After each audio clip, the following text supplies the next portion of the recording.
Bonjour à tous et bienvenue dans cette nouvelle vidéo d'actualité cyclisme. Aujourd'hui, nous allons nous intéresser à la question: Tadej Pogačar est-il en mesure de triompher sur les pavés impitoyables de Paris-Roubaix en 2025?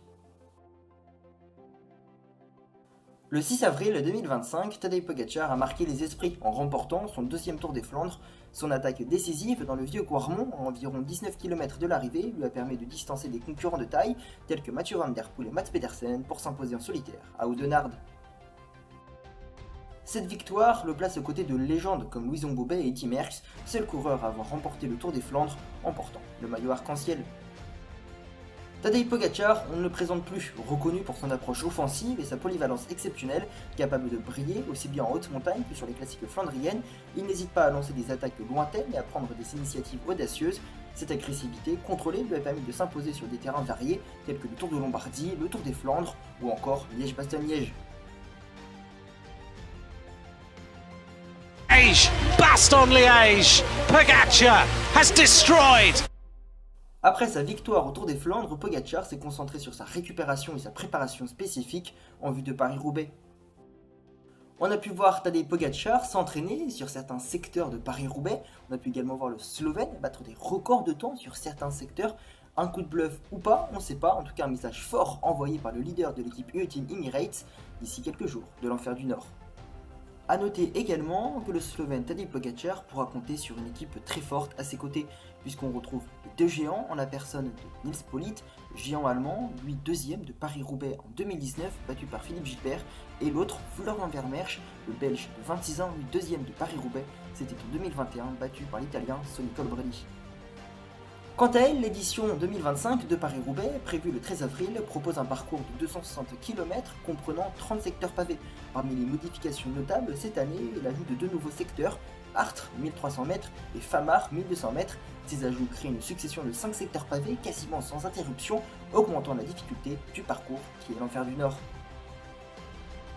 De plus, l'approche de la redoutable Trueda d'Arambert a été modifiée pour des raisons de sécurité.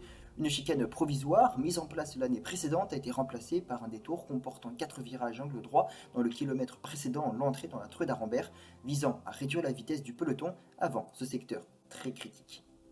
Face à Tadej Pogačar, la concurrence s'annonce féroce. Mathieu Van Der Poel, malgré une chute lors du Tour des Flandres, reste un adversaire redoutable avec une expérience significative sur les classiques pavés. Mats Pedersen, en pleine forme, a démontré sa capacité à rivaliser avec les meilleurs en terminant deuxième au Tour des Flandres. Et puis sans oublier Wout van Aert, bien que discret récemment, possède le potentiel pour jouer les premiers rôles sur ce type de parcours, après une belle prestation notamment sur le Tour des Flandres. La question demeure, Tadej Pogačar peut-il triompher sur les pavés de Paris-Roubaix dimanche? Sa récente victoire au Tour des Flandres, sa capacité à s'adapter à divers terrains plaident en sa faveur. Toutefois, l'enfer du Nord est une course imprévisible où l'expérience des pavés, la gestion des efforts et les parts de chance jouent des rôles déterminants. Si Pogačar parvient à naviguer habilement à travers ces défis, il pourrait inscrire son nom parmi les rares coureurs à avoir conquis cette classique légendaire. Reste à voir, le suspense est maintenu.